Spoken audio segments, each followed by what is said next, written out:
This is the St. Charles History Chronicle, episode 2403. WDCB radio host and publisher of the Nostalgia Digest, Steve Darnall, joins Eric and Steve to talk about the 100th anniversary of WLS Radio, the history of the Barn Dance radio program, and the impact of radio on St. Charles. Brought to you by the St. Charles History Museum in St. Charles, Illinois. Hello everybody, it's Steve Gibson and we're here with the St. Charles History Chronicle. We're at the museum today and I am joined by my regular co-host Eric Krupa. Hi Eric, how are you doing? Doing very well, Steve. Hope everyone's having a good day. I think we are. They're outside changing banners on Main Street. I asked them what was going on, if I needed to move the car, but they assured me I didn't, so we'll see what happens. Is that what's getting towed out there? In the meantime, we're also joined by a special guest here at the museum, and I'll let him introduce himself, Steve Darnall. Hello, Steve. Hello, Eric. Lovely to be with you. Thanks. And Steve, what are you here for? Well, I'm in St. Charles for a library engagement. Thanks to you folks in the library, I'll be here to talk about Chicago's contributions to the golden age of radio. And when I'm not here in St. Charles, I'm hosting Those Were the Days on WDCB, the radio show, and then on Sunday nights, hosting radio's golden age for station KXEL in beautiful Waterloo, Iowa. Oh, yeah. Waterloo, Iowa. They have the good Sullivan Brothers Museum there. It's a really good one, yeah. Other side of the big river. Yeah. When I heard you were coming, one of the things when I was a kid that I really collected a lot of, and I'm sure you've seen them, are the old radio show cassettes. Yes. I had dozens of these things, and I'll tell you what the linkage is for me for old radio. My father died when I was 3 years old, but he fought in World War II, and he fought on Bataan. He was one of the first guys to come back from Bataan. And when he got back here, it was April 1942, and they put him to work doing war bonds selling, okay? And he was on all sorts of radio shows. And WGN, for example, he was on a couple of times, and I actually got things out of the newspaper with schedules when they talked about him being on. But the one thing I've never been able to find, and I've looked for it, and if you ever run across it, let me know. He supposedly did a war bonds commercial during the Lone Ranger radio hour. Now, I don't know if that would have been just a local thing or if that would have gone national. But if you run across it and you get a bond thing. Love it. Yeah. Do you have any recordings of those appearances? No, I don't. Oh, I've asked lots of people, especially on the Lone Ranger Facebook pages and stuff like that. So that's one thing. And the second thing, I'll get it out of the way real fast here, is my mother and her sister were on the barn dance. They were the Hickey sisters. Now, I don't know what year they would have been on. I'm guessing early 30s maybe. Okay. But that's what my mom always remembered doing that show. And I think it was probably a once-off appearance for them. But they both were great singers, and that was a lot of fun for them, I think. So wow. Those are my old radio stories, other than the fact that because I'm old, I know a lot about, like, I was going to tell you the other story that I had, that radio is for a certain demographic, and I think it's mine. Maybe it's Eric's too, I don't know, but getting in trouble in the middle of the night for having a transistor radio running, after bedtime, and the miracle of earbuds finally, when you didn't have to leave the radio actually speaker on, we all were absolutely enthralled with just the audio part of this thing with radio. So I think that was pretty cool. Yeah, I remember my grandmother got me a build your own transistor kit or crystal radio kit, that kind of stuff, put it together, but my parents didn't mind if I did it at night. No, when I was 6 or 7 years old, it did not occur to me that the top 40 stations were playing records. It was so vivid that I just sort of assumed Tony Orlando and Dawn were there to sing Knock 3 times. And then they finished and they left, and Creedence Clearwater Revival came in and they played. And every 3 minutes they moved the things around. It's like, boy, that's that if it had been the case, that road crew would have been millionaires. Can you imagine what the hallway would have been like outside the studio? Around the block. What's going on here? We're doing a radio program. But that's, even at that age, before I even knew what the golden age of radio was, I was very aware that radio is a place where you can really let your imagination run wild. Oh, absolutely. Most definitely. And then late at night, we would listen to a radio station, I think out of Arkansas, was one of those monster wattage stations. And they played, this is late 60s, early 70s. They played a lot of rock and roll and blues and stuff that we didn't, that you would hear on normal daytime radio, WLS and WCFL. Actually, I'll make it even earlier. It's probably mid 60s to late 60s. So I think overall, though, one of the things here in Chicago, especially as we talk about old-time radio, this really was kind of an epicenter, wasn't it? Wasn't it kind of as opposed to theater and all the other things that the coasts had kind of owned, that Chicago became the place for radio. Chicago and New York were really the major hubs for radio in the early years. In part, I think, because air travel had not yet been developed fully. I think in two, because Chicago was at that time literally the second largest city in the United States. So, of course, it made perfect sense if you were going to make it as a performer. If you couldn't go to New York, the biggest one, you'd go to the second biggest one. Hollywood in the 20s and early 30s was just beginning to establish itself as a movie capital. And, of course, Chicago did a lot of that, too. Mm-hmm. And broadcasting radio shows from the West Coast was a fairly expensive proposition. So, yeah, and the other thing, too, that is worth pointing out is a lot of businesses, major industries, were located in the Midwest. You think about the people who sponsored those early shows, and the kid shows were sponsored by General Mills out of Minnesota or Kellogg's out of Michigan. The soap operas were sponsored by Procter & Gamble out of Cincinnati. Mm-hmm. Now, those are all fine cities, but Chicago's the big one. So, of course, it makes perfect sense that, yes, if you were going to try to promote your soap or your cereal to a giant audience, you'd head to Chicago and figure out how to do that. Well, and that kind of is where we end up having WLS, right? Because here we have the literally world's largest store, okay, that's right, who decides that this is a good way to advertise. And I got to think that in some ways this is a real parallel to like the internet, okay? When you see something where the first person into it can own the market at a real low barrier to entry, okay? Buy a radio station, put up the biggest antenna, get as much wattage as you can, and you own it for X amount of time. And for Sears, it seems like a marketing boon to be able to do this and own it. Yeah, if you think of Amazon today, you basically pay, let's say you get Amazon Internet or something and you're doing that, and you're paying to watch stuff on Amazon. Well, you're listening to a Sears radio on a Sears radio station, essentially. So They're advertising these, not just the station, but along with all the products they're actually selling out of the store. No, the Sears catalog was the Amazon of its day, because there were people... we're in St. Charles. We're 30 miles from Chicago.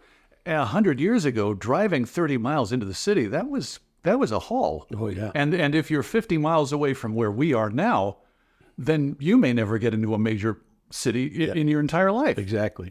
So the fact that, yes, the Sears catalog could go anywhere and send out clothes or musical instruments or seeds or farm implements. Or houses. Yes. That was a huge thing. If you weren't in a position to actually go into Chicago where a Sears or Marshall Fields might be, this was the next best thing. And yeah, WLS management wanted to be able to sell radios to people in the far-flung corners of the state and the country. And one way to do that would be to put together shows and programs that would appeal to rural audiences, to farmers, and that's why one reason they became the Prairie Station. It's amazing. And I think in my brain, the Lake Wobegon stuff, the Garrison Keillor stuff, and how it all seems quaint and fun and stuff like that. But what a beacon of warmth and coziness in a house it would have been out in the middle of nowhere, Nebraska or Kansas or something else, to realize you were kind of all sitting around a radio at the same time, listening to the same thing going on, and put you in such a mood. I'm sure that when the commercials came in, you didn't even feel them, the commercial happening, okay? You literally were like, I want some of that, or whatever the dishes were, or whatever was going on.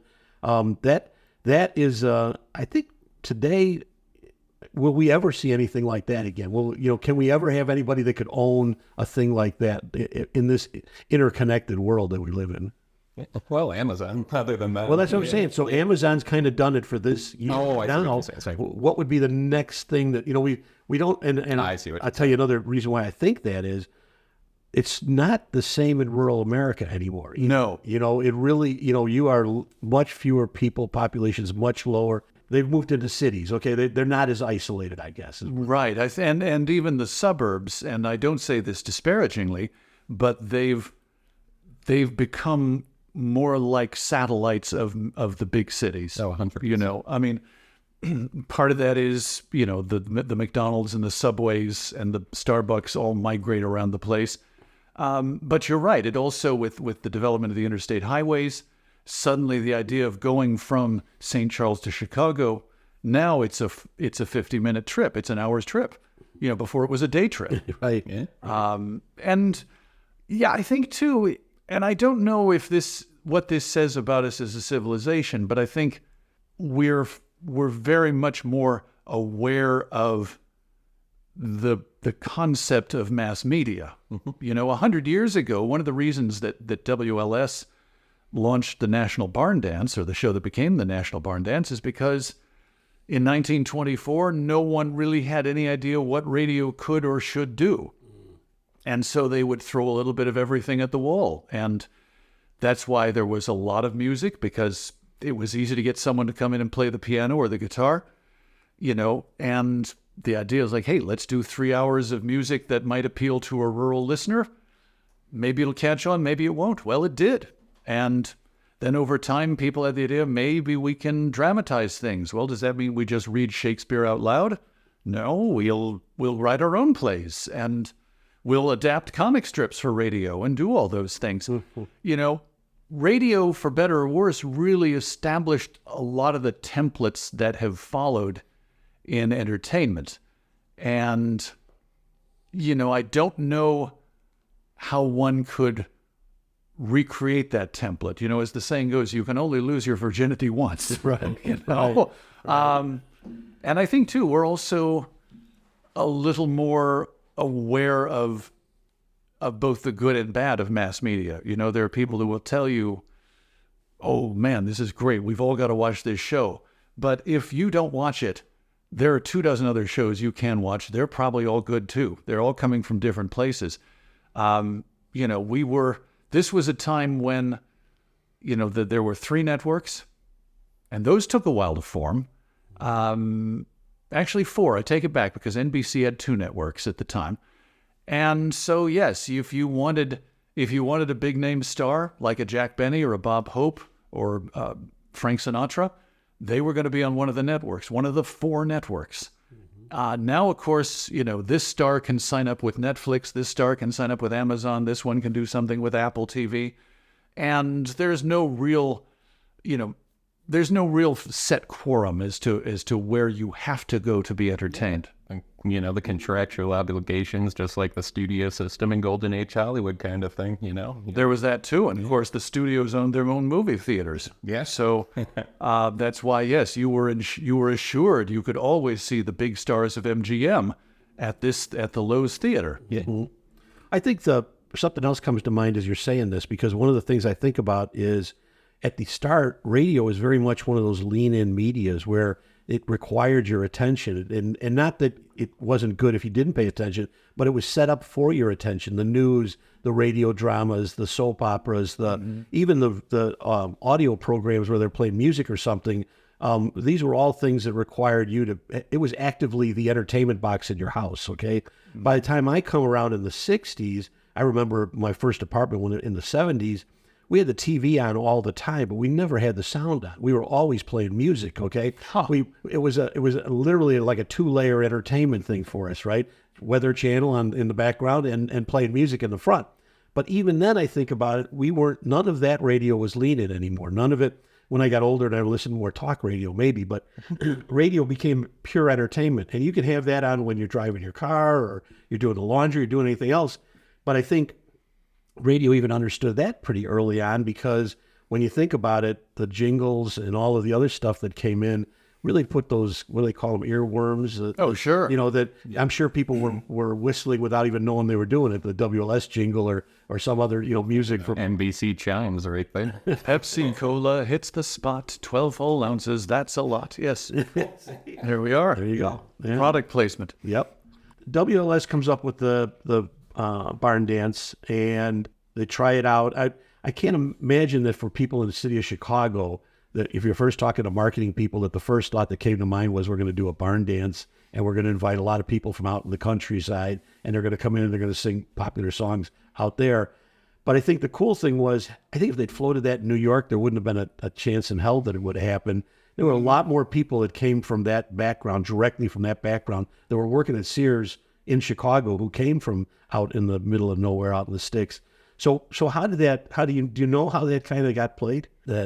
Well, I think WLS, being owned by Sears, they understood something of who their audience was, and you're right. New York City, my God, of course, biggest city in the country, one of the biggest cities in the world. It's got umpteen department stores where you can literally get anything and everything. So yes, I'm sure New York radio wouldn't necessarily have thought, oh, we've got to appeal to a rural audience. Sears Roebuck understood they had stores, but they also sent things to people in Kankakee or Bannockburn or wherever the case might be. And if they could cultivate that audience, then that was fantastic. Obviously, as we say, in the early days of radio, people were trying a lot of different things at least once. And the idea is the station management at WLS saying, let's do a program of rural music. It's a Saturday night, the farming's done for the week. People might be at home just resting up and preparing to go to church the next day. And the thing that's fascinating to me is now, 100 years later, country music is like the most prominent genre format in American radio. That all started with the barn dance. And of course, too, the other thing about early radio is they didn't have rating systems, so it was really a case of, one, if people would literally say, if this signal's reaching you and you're enjoying the program, please send us a note, a postcard. They'd get the postcards. One of the reasons, for instance, that kids shows offered premiums was that Ovaltine, for instance, really wanted to know how many children were listening to Little Orphan Annie or Captain Midnight. So if you offer them a shake-up mug or a decoder ring, say, send us the lid from a jar of Ovaltine and the dime, then you sit back and count the dimes and say, okay, we've got this many people buying our product. That's a great thing. Wow. Yeah. So the fact that the barn dance was apparently an pretty instant and overwhelming success, that was encouragement enough. And then, in fact, when they started to do the show from the 8th Street Theater, the Hayloft, in Chicago, it was, I believe, the only live radio show that actually charged admission. Most of the others, of course, especially in Hollywood or New York, it's like, hey, you want to come sit and watch the Lux Radio Theater, stand in line, first 400 of you come in, absolutely free to see Claude Rains and whoever. Yeah. The barn dance could actually charge admission because otherwise they would literally have been overwhelmed with crowds. Wow. Yeah. Well, think about St. Charles back then, too. We're a very rural area right there. Half of us, half of everybody that lived here were farmers, more than half probably. We're just breaking into kind of this new technology and stuff in the 30s and the late 20s here with the Hotel Baker and when Opera Radio comes to town in 1928. So we actually get the first broadcasting station at the Hotel Baker, which is run through Opera Radio. But before that, many of the barn dance people did vaudeville, and they would actually do their touring dates, and they would come through St. Charles. I know Eddie Peabody later on came through many times, and he tore up the town, allegedly. In 1935, actually, the WLS Barn Dance had a 3-night program at the St. Charles High School in the Arcata Theater, where they did a live thing, and the whole, basically, program just filmed out here in St. Charles. And they said that the big stage at the high school made an ideal hayloft, and the players, for the most part, in cowboy costume, added romance of the West to the scene. Wow, that's incredible. Yeah, you realize just how big a deal it was for these performers, and that's another reason we were talking about why Chicago was so important to radio. I think because Chicago was so important to the arts in general. They did have a pretty vibrant theater scene, numerous vaudeville houses, but to be a performer in the years before radio was by definition to be an itinerant. Oh, yeah. And I remember so many people in who got into radio or later in movies, whatnot, who've talked about doing a touring production of The Drunkard in the 1920s and getting stranded in Scranton because the manager took off with box office receipts and they've got no money and no way to get home. And radio was very important in that a show like The Barn Dance, Saturday night, it's always there. And if you're the Dinning Sisters or Lulu Bell and Scotty or Rhubarb Red, aka Les Paul, and you've got this gig every Saturday night, that's enormous. It means, as Eric pointed out, yes, you can go to the vaudeville theaters during the week and you'll be billed as that person from the Barn Dance. Exactly. Mm-hmm. And in turn, it means that these people could buy houses, get credit because they had a regular gig. They could raise families because, so yes, if you were regular on the Barn Dance or on some of the soap operas or the kids shows like Captain Midnight or Jack Armstrong, yes, you could live in the city. You could live in St. Charles, take the trolley into work, and you could put down roots and realize, when your work is done, you go home. You don't necessarily worry about, geez, now I got to get to Wichita. Right. Well, it's fun to think throughout the entire Barn Dance, even in Kane County when they had the fair in the late '60s, coming up to the end of the main era there. In general, they would bill everybody as from the Barn Dance, even up to the end, which is kind of fun to see. So it's just such a honor kind of thing, a moniker that really stuck around and made, like you said, people gave them a chance at living. So we're talking, before we started the podcast here, we were talking about the fact that what you're talking about is 100 years at WLS. Is that what I heard? Yeah, this year is the 100th anniversary. That's right. So we're talking 1924. St. Charles has had paved streets since 1915. Okay. Sweet. Yeah. So we're really kind of moving along quickly. We're not quite into the Norris Baker era. We're real close. Okay. We can see it on the horizon when the hotel Baker is going to be built in 1928 and the Arcada Theater in 1926. We're going to be in the 1920s, one of the biggest construction areas, even through the Depression, because of the money that's going to come into us. And I think to myself that for Chicago, this had to be, kind of like a turning era for us.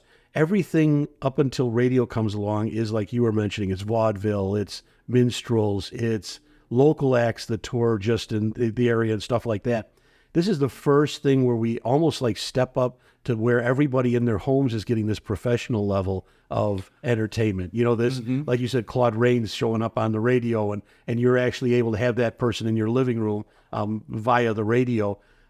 It really must have been a thing for local theater too, to have to try to step up to match this difference in quality that people are getting on the radio. But I think that it's interesting that from 1924 till 1960s, 40 years or something, radio really does own the media marketplace. Even with television coming in, probably numbers were big on television and everything else, but I think in terms of local impact, local radio is the thing that really kind of, we, at least in my experience, none of the radio that I ever listened to was NBC radio. It was WLS radio or WCFL radio or, all of these local radio stations that might have had the backing. And I think that's another key to why I think we kind of look back at it romantically, is the fact that it always was local, right? To a large extent. I mean, certainly, if you were affiliated with a network like WLS was with NBC and later ABC, or WGN was with the Mutual Broadcasting System, WMAQ with NBC. Yeah, obviously you relied to a certain degree on what the network sent along. So that's because, of course, the networks want to be able to say, oh, well, of course your variety show, your musical program will be heard in Chicago. Mm-hmm. I think one of the rules the networks had was if the show was sponsored, the affiliates were obligated to carry it. I think if it was a sustaining, unsponsored show like, Escape or, Broadway's My Beat or something like that, the local stations could take advantage of that and say, well, if we can make more money putting this on, we'll do that. Toward the end of the golden age of radio, it's funny, in the early 1960s, there were 4 or 5 dramatic shows still being produced, like Gunsmoke and Suspense and Johnny Dollar. And you look in the newspaper listings in Chicago, they're not there. What's there is Mal Belair's. Because, yes, WBBM just figured, look, this is just more lucrative for us to get one guy on for 6 hours playing records and taking phone calls. But you're right. And I think when network radio began to crumble, at least as a result of the golden age of radio coming to a close, the local stations realized, well, we have to step up too. We have to produce something that's going to be entertaining and something that's going to serve the community. And I think that's something about radio that's changed, and I don't think for the better. Right. Is, that it was a time when someone like, Wally Phillips comes to mind, Roy Leonard, probably a lot of local on-air personalities I'm not thinking of, but they were there for the people of Chicago. That was really the tribal drum. Right. And we had a 1480 AM out here. We actually had a couple of former DJs on,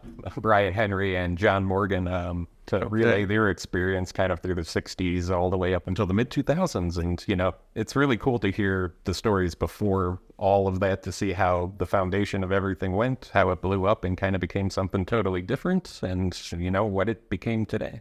Well, I was also thinking a little bit like the story you told about thinking that it really wasn't recorded music. The bands were actually in the studio. Mm-hmm. I think in some ways we all kind of assumed that those shows were Chicago shows, unless it said New York, something from the Philharmonic or something from a theater. I think the assumption was that was done for you. That was your radio station had that going on.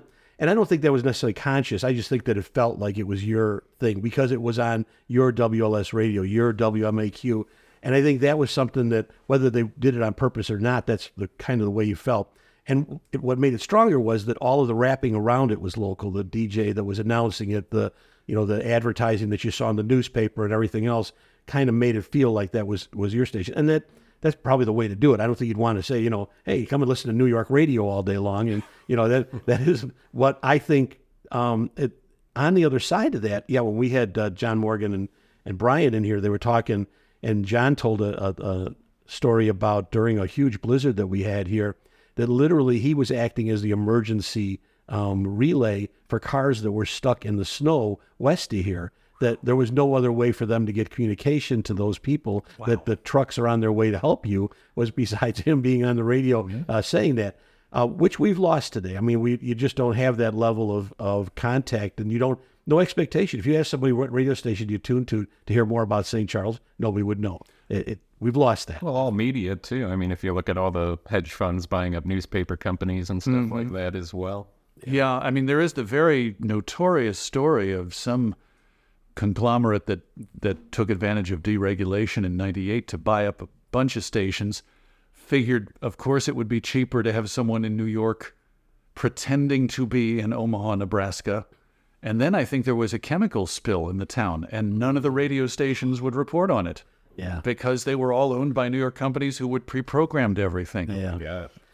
You lost that kind of thing, and for whatever reason, I mean, I don't, it's not cheap to run a radio station. I'm sure it's not, it's not cheap to have us 24-hour staff and all the support. I'm looking at these albums that we have, and I think it's that one. Like the last page is a page of just the as they call them, their girls. Okay, these are all of the people that work as secretaries and runners for messages, and just realizing the massive amount of that people that had to be working at a station and supporting that.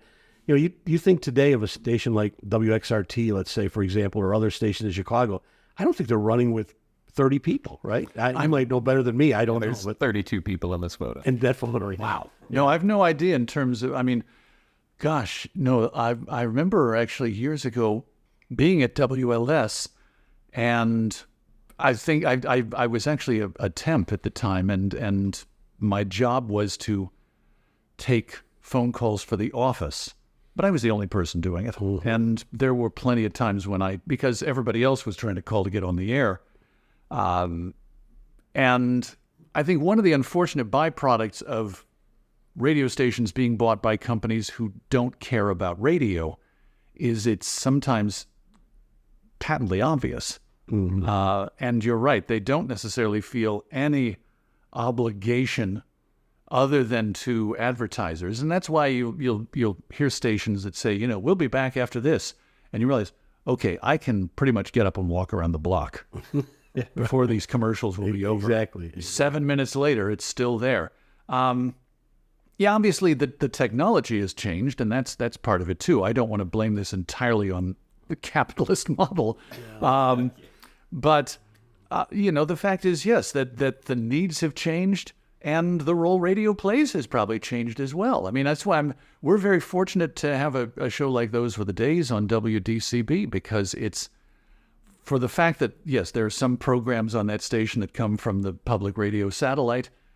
The vast majority of it's locally produced. Right. And it's people who know their stuff and love their stuff and want to share that stuff. And because it's not beholden to commercial demands the way that a lot of radio stations are, we don't necessarily need to think about, well, what is this going to do in this age bracket? What is this going to do here?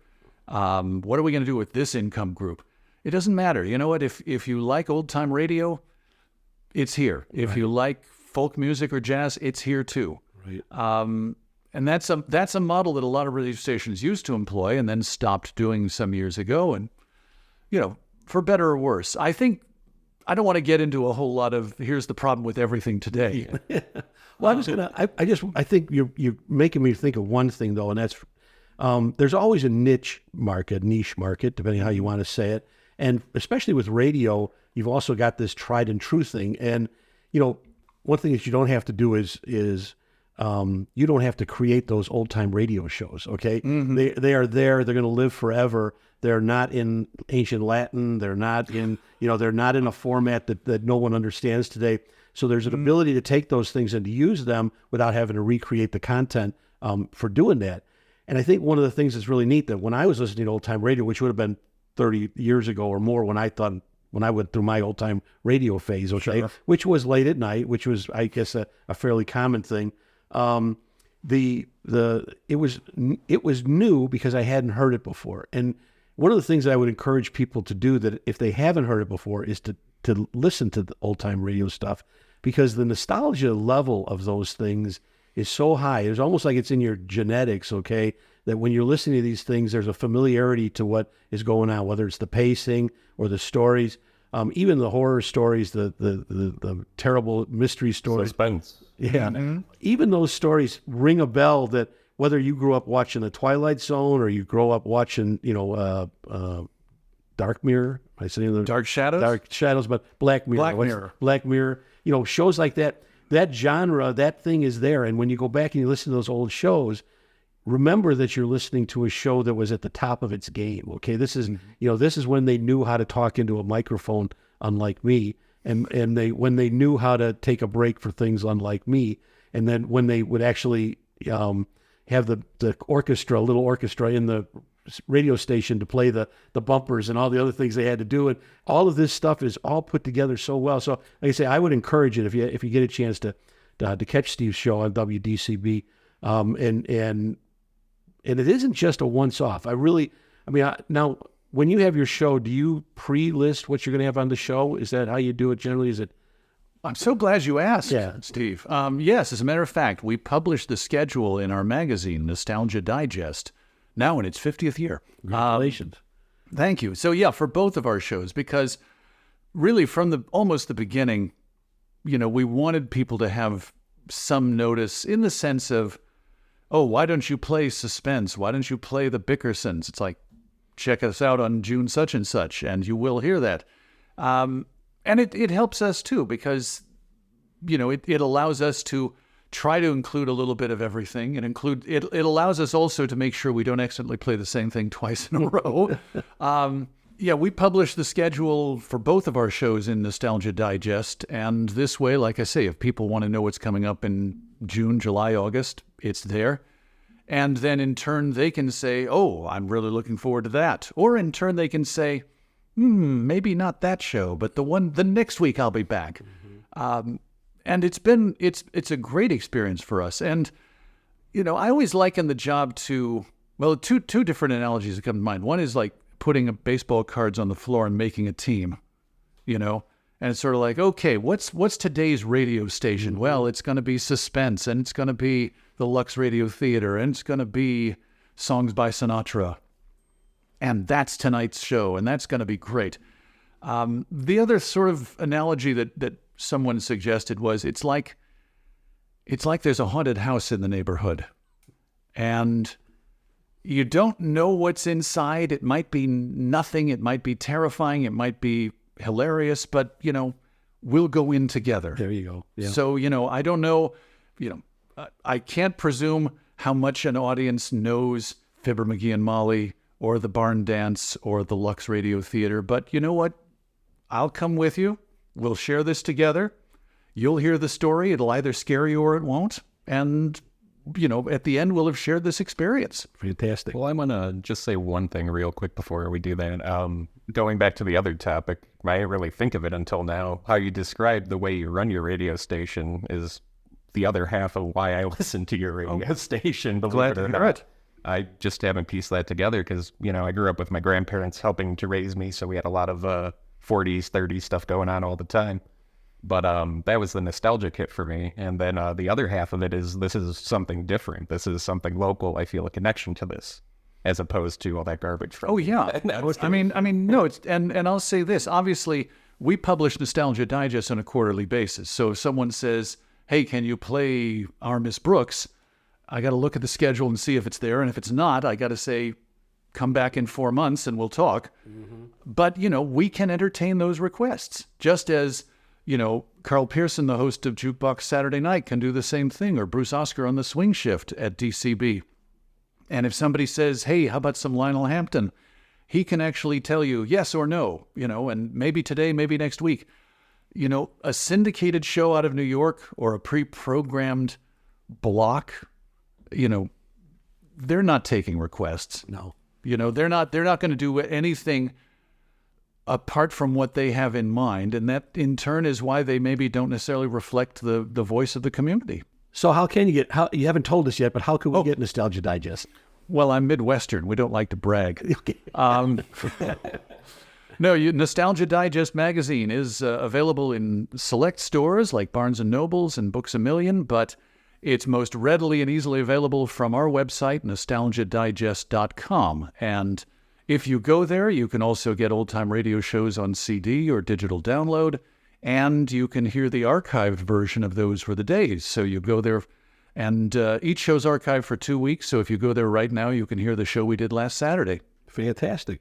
Well, Steve Darnall, I appreciate very much you coming in and talking to us today. This is a lot of fun. We could probably spend about 8 more hours talking about stuff and get into all sorts of memories that each of us has. And thanks to people like you on the radio, we have those memories. And I really want to thank you for continuing to do a show like Those Were the Days, right? And we got to get the name right. Those Were the Days, yes. Long.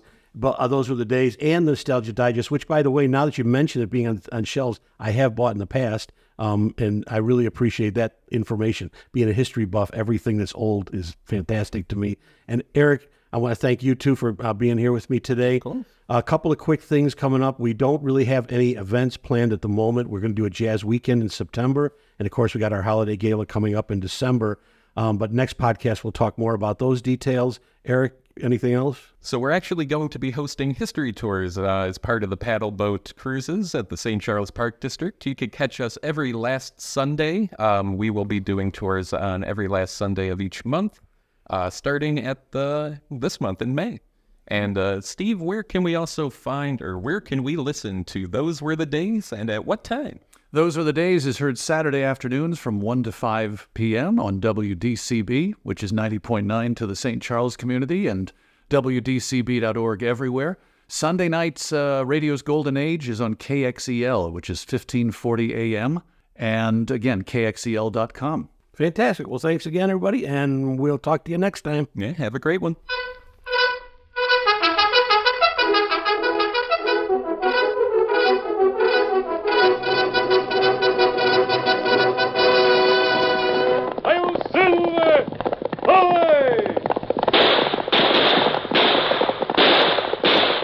A fiery horse with the speed of light, a cloud of dust, and a hearty hi-yo, Silver, the Lone Ranger.